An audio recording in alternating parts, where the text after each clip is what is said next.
హాస్యానికే care of address, ఎంటర్టైన్మెంట్కి మారు పేరు, సంక్రాంతి అంటేనే వారు అనే విధంగా మా అనిల్ రావిపూడి గారు పేరుని మలుచుకున్నారు. అనిల్ రావిపూడి గారు, హలో.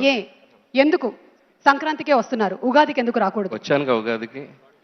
ఇక్కడికి వచ్చారు, థియేటర్కి వస్తారు. అక్కడికి వచ్చాను కాబట్టి ఇక్కడికి వచ్చాను.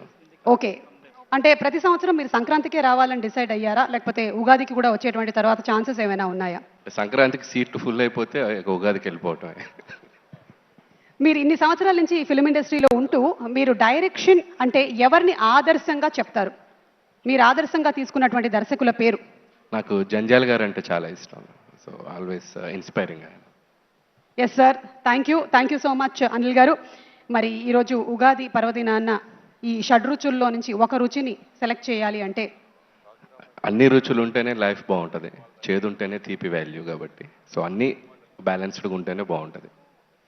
ఇది మీరు చెప్తారా లేదా అని మేము వెయిట్ చేశాము, మీరు అదే చెప్పారు. Thank you so much. Thank you.